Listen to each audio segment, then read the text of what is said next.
आज हम BCom part 3 paper business administration first विपणन के सिद्धांत में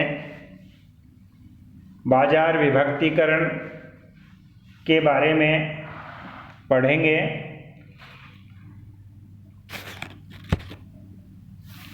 बाजार विभक्तीकरण की कुछ जानकारी मैं दूंगा।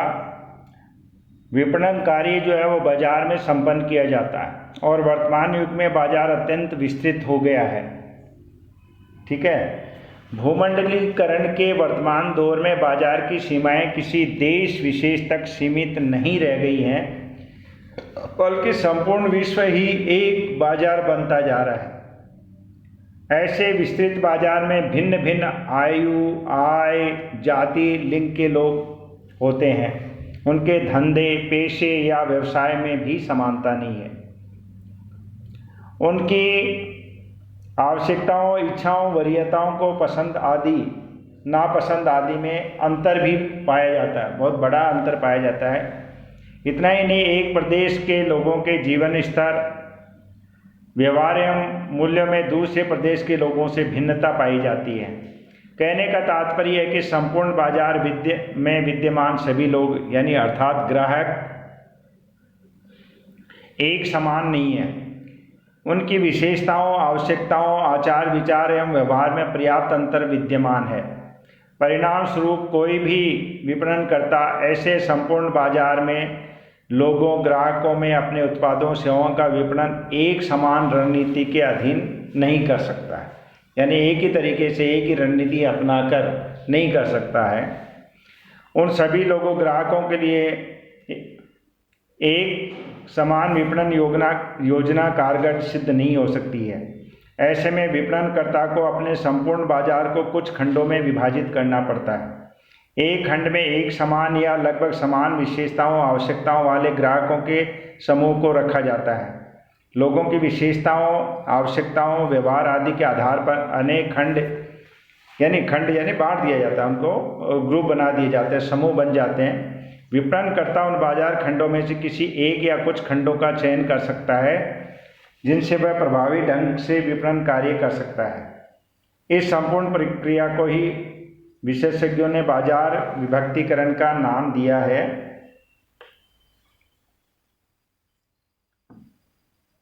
कुछ जो है इसके अर्थ समझने के लिए सामान्य कुछ बातें मैं बताऊंगा। सामान्य शब्दों में बाजार विभक्तीकरण वह प्रक्रिया है जिसमें किसी बाजार के विभिन्न या विजातीय यानी जो एक समान नहीं है, विजातीय हैं, ग्राहक उनकी विशेषताओं, आवश्यकताओं, व्यवहार आदि के अनुसार समजातीय समूहों में विभाजित किया जा सकता है ताकि प्रत्येक समूह के लिए समुचित विपणन कार्यक्रम एवं व्यूह रचना का निर्माण किया जा सके।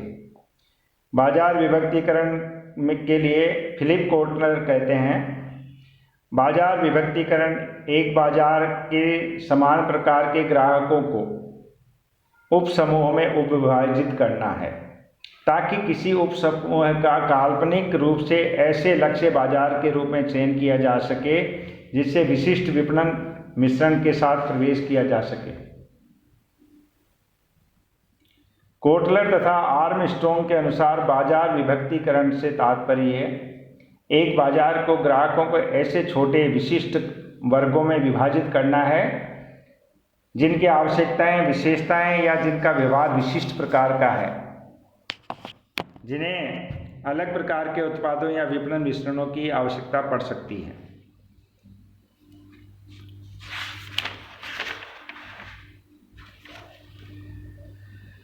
और भी कई विद्वानों ने परिभाषा दी है, जैसे स्टैंटन एवं उनके साथी लेखकों के अनुसार बाजार विभक्तीकरण एक प्रक्रिया है जिसमें किसी माल या सेवा के संपूर्ण बाजार को ऐसे छोटे छोटे समूहों में विभाजित किया जाता है जिससे प्रत्येक समूह के सदस्यों की मांग को प्रभावित करने वाले घटकों में समानता पाई जाती है। स्टैंटन के अनुसार बाजार विभक्तिकरण किसी उत्पाद के संपूर्ण विजातीय बाजार को अनेक उप बाजारों या खंडों में विभाजित करने की प्रक्रिया है ताकि प्रत्येक खंड के सभी महत्वपूर्ण पहलुओं में समजातीयता हो जाए। कंडीप तथा स्टील का कहना है कि उपभोक्ताओं का उनकी आयु, आय, नगरीकरण की स्थिति, जाति या जातीय वर्गीकरण, भौगोलिक स्थिति या शिक्षा आदि विशेषताओं के अनुसार समूहीकरण करना ही बाजार विभक्तिकरण कहलाता है। अमेरिकन विपणन संघ के अनुसार बाजार विभक्तिकरण असमान या विजातीय बाजार को ऐसे छोटे ग्राहक समूह में विभाजित करना है जिनमें कुछ ऐसी एक समान विशेषताएं पाई जाती हैं जिन्हें उस संस्था द्वारा संतुष्ट किया जा सकता है। तो ये तो परिभाषाओं से इसका अर्थ हम समझ सकते हैं और इसका निष्कर्ष समझ सकते हैं कि बाजार विभक्तिकरण, विभक्त जैसे समझते हैं बांटने की, बाजार विभक्तिकरण वह प्रक्रिया है जिसमें बाजार के विभिन्न या विजातीय ग्राहकों, यानी जिनके मेल नहीं आपस में, अलग अलग प्रकृति के, विजातीय का मतलब अलग अलग प्रकृति के हैं, ग्राहकों या संभाव्य ग्राहकों को उनकी विशेषताओं, यानी कोई विशेषता का आधार ले सकते हैं, आवश्यकताओं या व्यवहार के अनुसार समजातीय समूह में विभाजित किया जा सकता है। यानी जो समान विशेषताओं वाले हैं उनका एक ग्रुप बना दिया तो समजातीय, ताकि समान एवं लगभग एक समान विशेषताओं, आवश्यकताओं या व्यवहार करने वाले ग्राहकों के समूह के लिए एक समान विपणन मिश्रण एवं विपणन व्यूह रचना का निर्माण कर विपणन कार्य में सफलता प्राप्त की जा सके। एक बात और है कि बाजार विभक्तिकरण में बाजार खंड में अंतर होता है। बाजार विभक्तिकरण क्या है? एक प्रक्रिया है जिसके अंतर्गत संपूर्ण बाजार को विभिन्न समजातीय समूह खंडों में विखंडित किया जाता है। अतः बाजार विभक्तिकरण एक क्रिया है जिसके द्वारा बाजार खंडों का निर्माण किया जाता है। अतः बाजार विभक्तिकरण कारण है तथा बाजार खंड परिणाम है। ये तो प्रक्रिया है, खंड मतलब जो अंत में निकला। बाजार विभक्तिकरण से पूर्व संपूर्ण बाजार के ग्राहकों में विशेषता या ग्राहकों का पंचमेल पाया जाता है ताकि बाजार खंड के ग्राहकों में विशेषताओं, आवश्यक व्यवहार के में एकरूपता या समरूपता पाई जाती है। बाजार विभक्तिकरण की कुछ मान्यताएं भी हैं। बाजार विभक्तिकरण की कुछ मान्यताएं हैं। 3 प्रमुख मान्यताएं समझ सकते हैं हम। बाजार विषम या विजातीय ग्राहकों की विद्यमानता। एक तो ये मान्यता है, ऐसा मान के चलते हैं और होता भी है। बाजार विभक्तिकरण की प्रथम मान्यता यह है कि संपूर्ण बाजार में अनेक प्रकार के ग्राहकों एवं भावी ग्राहकों के विषम या विजातीय समूह हैं। उनमें एकाकी व्यक्ति, परिवार एवं संगठन सम्मिलित है। इन सभी की विशेषताओं जैसे आयु, लिंग, निवास स्थान, भाषा, जाति, जातीय मूल्य, आय, व्यय, पेशा, धंधा, व्यवसाय आदि, ये जो है इनके मतलब ग्रुप बनते हैं। आवश्यकताओं, रुचियों, सोच, विचार, व्यवहार आदि में पर्याप्त अंतर पाया जाता है। ये अलग अलग होते हैं। दूसरी मान्यता यह है सभी ग्राहकों के पृथक पृथक समूह बनाना संभव। संपूर्ण बाजार में भिन्न भिन्न प्रकार के ग्राहकों के होते हुए भी उन्हें पृथक पृथक समूह में विभाजित करना संभव है। उन्हें इनकी विशेषताओं, आवश्यकताओं, रुचियों, वरीयताओं या व्यवहार के आधार पर विभिन्न वर्गों में विभाजित किया जा सकता है। और तीसरा है विपणन मिश्रणों एवं व्यूह रचनाओं का निर्माण। विपणन विभक्तिकरण में एक मान्यता यह है भी कि संपूर्ण बाजार के विभिन्न ग्राहक समूहों में विपणन हेतु पृथक पृथक विपणन मिश्रणों एवं व्यूह रचनाओं का निर्माण करना संभव है। ऐसा करके विपणन कार्यों को अधिक प्रभावी एवं कुशलतापूर्वक संपन्न किया जा सकता है। और मान्यताएं हो गई। अब उद्देश्य, क्या उद्देश्य है जो परिभाषा से भी समझ में आए होंगे आपको और अर्थ से भी समझ में आए होंगे। फिलिप कोटलर के शब्दों में कहें, बाजार विभक्तिकरण का उद्देश्य ग्राहकों के बीच ऐसे अंतर को ज्ञात करना है जो उनके चयन करने तथा उन्हें विपणन करने में निर्णायक हो सकता है। तो कुछ उद्देश्य, जैसे पहला उद्देश्य अगर अपन कुछ उद्देश्य बनाएं तो पहला उद्देश्य है बाजार के सही स्वरूप को समझना। एक दूसरा उद्देश्य ये हो सकता है बाजार में विद्यमान एवं भावी ग्राहकों में से एक समान आवश्यकताओं, विशेषताओं व्यवहार वाले ग्राहकों के समूह बनाना। दूसरा, तीसरा, प्रत्येक समूह के ग्राहकों की रुचियों, आवश्यकताओं, वरीयताओं, पसंद नापसंद की जानकारी करना। तीसरा, उन नए बाजार क्षेत्रों को ज्ञात करना जिन्हें संस्था की विपणन क्रियाओं का विस्तार किया जा सके। अगला है समुचित एवं सर्वोत्तम बाजार क्षेत्रों का चयन करना एवं विकास करना। अगला है संस्था के लिए सर्वश्रेष्ठ ग्राहक वर्ग को ज्ञात करना एवं उनके प्राप्ति लक्ष्य ग्राहकों के रूप में मानकर प्रयास करना। अगला एक उद्देश्य हो सकता है सातवां, बाजार के प्रत्येक खंड के ग्राहकों के लिए विपणन मिश्रण एवं विपणन व्यूह रचना तैयार करना। संस्था की विपणन क्रियाओं को ग्राहक अभिमुखी बनाना। अगला है संभाव्य ग्राहकों को वास्तविक ग्राहक बनाना। और एक उद्देश्य यह हो सकता है विपणन अवधारणा का व्यावहारिक रूप में क्रियान्वयन करना। अब जो है, अब आते हैं अपन बाजार विभक्तिकरण के लाभ एवं महत्व। जो उद्देश्य है उसी से मिलते जुलते कुछ लाभ है, कुछ महत्व भी हैं।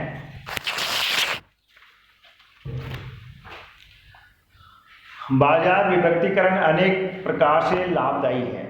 फिलिप कोटलर ने लिखा है, बाजार विभक्तिकरण से संस्था अधिक अच्छे उत्पाद या अच्छी सेवा उपलब्ध कर सकती है तथा लक्ष्य बाजार के लिए उसका समुचित मूल्य निर्धारण कर सकती है। संस्था सर्वोत्तम वितरण एवं संचार माध्यमों का चयन कर सकती है तथा अपने प्रतिस्पर्धियों की तस्वीर को अधिक स्पष्ट रूप से देख सकती है। तो ये आप इस पे देख रहे हैं, तो कुछ लाभ है। पहला लाभ है आकर्षक विपणन अवसरों का ज्ञान।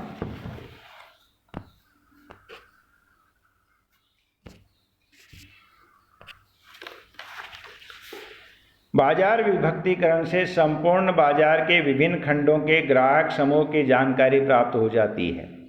इन सभी बाजार खंडों के ग्राहकों का तुलनात्मक अध्ययन करके विपणनकर्ता कुछ ऐसे आकर्षक विपणन अवसरों को ज्ञात कर सकता है जिनमें वह अपने उत्पादों सेवाओं का प्रभावी ढंग से विपणन कर सकता है।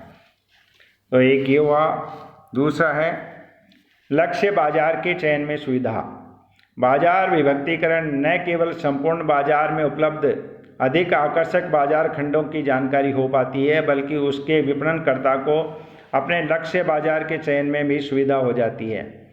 विपणन प्रबंधक विभिन्न आकर्षक बाजार खंडों का तुलनात्मक अध्ययन करके सर्वोत्तम या उपयुक्त लक्ष्य बाजार का चयन कर सकता है।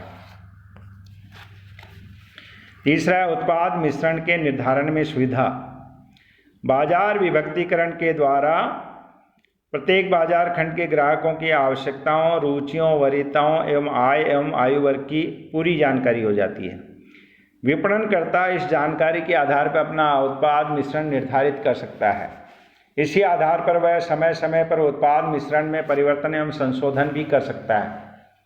इससे ग्राहकों की अधिकाधिक संतुष्टि किया जा सकता है एवं ग्राहकों के उत्पादों के प्रति निष्ठा उत्पन्न की जा सकती है। अगला है समुचित मूल्य निर्धारण में सहायक। बाजार विभक्तिकरण से ग्राहकों की आय, आयु, लिंग, पेशा, जीवन स्तर आदि के संबंध में व्यापक जानकारी मिल जाती है। ये सूचनाएं उत्पादों सेवाओं के समुचित मूल्य निर्धारण में विपणनकर्ता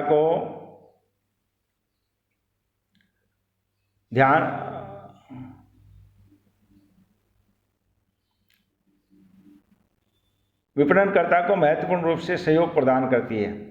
उपयुक्त मध्यस्थों का चयन। बाजार विभक्तिकरण से ये सूचना भी प्राप्त हो जाती है कि किसी बाजार खंड के ग्राहक किस प्रकार या स्तर के मध्यस्थ से माल खरीदना पसंद करते हैं। इसके अतिरिक्त विभक्तिकरण से ग्राहकों को माल प्राप्ति में आने वाली कठिनाइयों की जानकारी हो जाती है। इन सभी सूचनाओं को ध्यान में रखकर विपणनकर्ता मध्यस्थों का चयन करते हैं, अतः उपयुक्त मध्यस्थों का चयन संभव हो जाता है। फिर है संवर्धनात्मक प्रयासों की प्रभावशीलता में अभिवृद्धि। बाजार विभक्तिकरण के कारण प्रत्येक बाजार खंड के ग्राहकों को समझना सरल हो जाता है। अतः विज्ञापन एवं विक्रय संवर्धन कार्यक्रम को उनके स्तर के अनुरूप तैयार किया जा सकता है। विज्ञापन संदेश, भाषा, माध्यम आदि का चयन उन्हीं के अनुरूप निर्धारित किया जाता है। इसके अतिरिक्त बाजार खंड के ग्राहकों की विशेषताओं के अनुरूप ही माल को धक्का मारने वाले अथवा ग्राहकों को आकर्षित करने वाले विक्रय संवर्धन के तरीकों का चयन किया जा सकता है। इतना ही नहीं, विक्रयकर्ता भी उनसे उन्हीं के अनुरूप व्यवहार कर सकते हैं। फलतः संस्था के संवर्धनात्मक प्रयासों की प्रभावशीलता में असाधारण वृद्धि होती है। स्टैंटन आदि लेखकों ने लिखा है कि बाजार विभक्तीकरण के कारण विपणन भी अधिक प्रभावी हो सकता है क्योंकि संवर्धनात्मक संदेश तथा उनको प्रस्तुत करने हेतु माध्यमों का चयन बाजार खंड केंद्र बिंदु मानकर किया जा सकता है।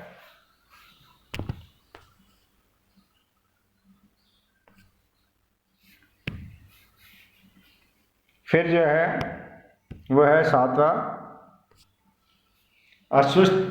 असंतुष्ट बाजार खंडों पर विशेष ध्यान। बाजार विभक्तीकरण से विपणनकर्ता उन बाजार खंडों को भी पता कर लेता है जिनमें ग्राहक असंतुष्ट है, नहीं तो पता ही नहीं चलेगा, या अपेक्षाकृत क्रम संतुष्ट है। अतः वह उन बाजार खंडों के ग्राहकों को संतुष्ट करके या उनके असंतोष को दूर करने हेतु तो आवश्यक प्रयास एवं उपाय कर सकता है। फिर है विपणन प्रयासों का कुशलतम उपयोग संभव। बाजार विभक्तीकरण संस्था के विपणन प्रयासों का कुशलतम उपयोग करने में भी योगदान देता है। यह सभी जानते हैं कि सामान्यतः सभी संस्थाएं संपूर्ण बाजार के सभी ग्राहकों तक पहुंच नहीं हो पाती है।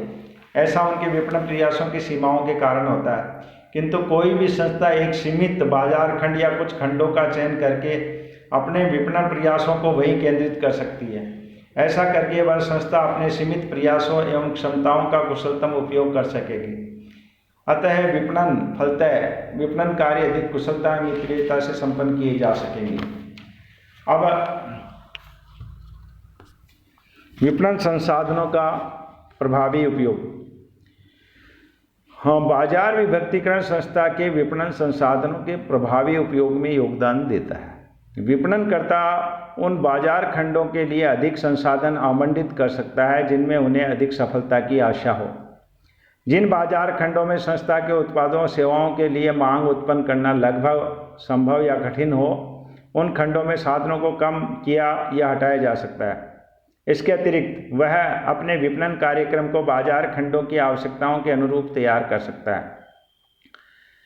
फलतः संस्था के संसाधनों का अनुकूलतम उपयोग संभव हो जाता है। स्टैंटन ने ठीक ही लिखा है, विपणन कार्यक्रमों को प्रत्येक बाजार खंड के अनुसार तैयार करके प्रबंधक अधिक अच्छा विपणन कार्य कर सकते हैं तथा विपणन संसाधनों का अधिक प्रभावी उपयोग कर सकते हैं।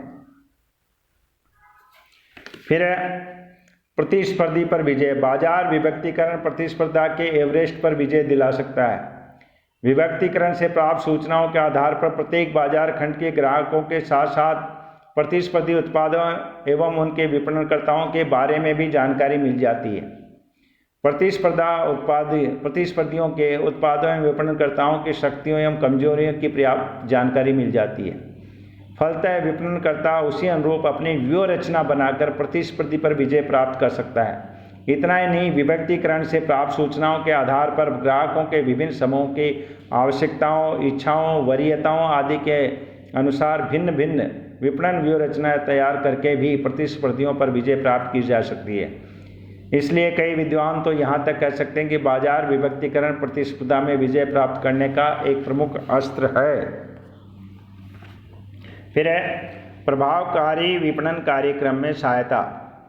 प्रभावकारी विपणन कार्यक्रम की प्रथम आवश्यकता है ग्राहकों के संबंध में पर्याप्त जानकारी। ये आवश्यकता है कि ग्राहकों की पर्याप्त जानकारी हो उनके संबंध में। विद्यमान एवं भावी ग्राहकों के संबंध में जानकारी प्राप्त करके ही प्रभावी विपणन कार्यक्रम की रचना की जा सकती है। बाजार विभक्तीकरण करके प्रत्येक बाजार खंड के ग्राहकों के संबंध में व्यापक जानकारी की जा सकती है। उनकी वर्तमान आवश्यकताओं में एवं इच्छा को ही नहीं अपितु उनकी भावी प्रवृत्तियों को भी जानकारी प्राप्त की जा सकती है। अतः स्पष्ट है कि प्रभावी विपणन कार्यक्रम के निर्माण हेतु बाजार विभक्तीकरण करना परम आवश्यक है। फिर है आधुनिक युग की मांग एवं प्रवृत्ति। बाजार विभक्तिकरण आधुनिक युग की मांग एवं प्रवृत्ति बन चुका है। छोटी एवं बड़ी संस्थाएं बाजार विभक्तिकरण के आधार पर खंडीकृत विपणन अपना रही हैं। उनका प्रमुख कारण यह है कि सभी संस्थाएं यह मानती हैं कि संपूर्ण बाजार के सभी ग्राहक समूहों की अपेक्षा एक या कुछ बाजार खंडों के ग्राहकों के लिए उत्पाद एवं विपणन कार्यक्रम अधिक प्रभावी रूप से तैयार किए जा सकते हैं। फिलिप कोटलर का कहना है कि कई संस्थाएं अपने विपणन प्रयासों को फैलाने की अपेक्षा बंदूक विधि या शॉर्ट गन उन्हें उन ग्राहकों पर केंद्रित करना राइफल विधि पसंद करती है जिनको संतुष्ट करने की अधिक संभावना होती है। स्टैंटन ने भी लिखा है कि अमेरिका में कई विशाल संसाधनों वाली बड़ी संस्थाएं जो संपूर्ण बाजार में सभी ग्राहकों में विपणन कार्य करती थी, वे आज बाजार विभक्तिकरण को प्रभावी व्यूह रचना के रूप में अपना रही है तथा छोटे छोटे बाजार खंडों तक पहुंच रही है। इस प्रकार स्पष्ट है कि बाजार विभक्तिकरण युग प्रवृत्ति एवं युग धर्म बनता जा रहा है, जिसे छोटी बड़ी सभी संस्थाएं अपना रही है। और ग्राहकों को भी कोई लाभ है क्या? ग्राहकों को बाजार विभक्तिकरण से केवल विपणनकर्ताओं को ही लाभ नहीं होता, बल्कि ग्राहकों को भी लाभ होता है। विभक्तिकरण के द्वारा विपणनकर्ता अपने लक्ष्य बाजार के ग्राहकों की आवश्यकताओं को भली प्रकार समझ सकता है तथा उन्हें अधिक तरह से संतुष्ट करने के उपाय करता है। इससे ग्राहकों को दीर्घकालीन लाभ यह होता है कि वे विपणनकर्ता पर उचित मूल्य पर अपनी आवश्यकताओं की संतुष्टि के लिए सदैव भरोसा कर सकते हैं। इससे उन्हें अपने धन के बदले पूर्ण उपयोगिता एवं संतुष्टि प्राप्त होती है। तो ये इस तरह से बाजार विभक्तिकरण के उद्देश्य हैं।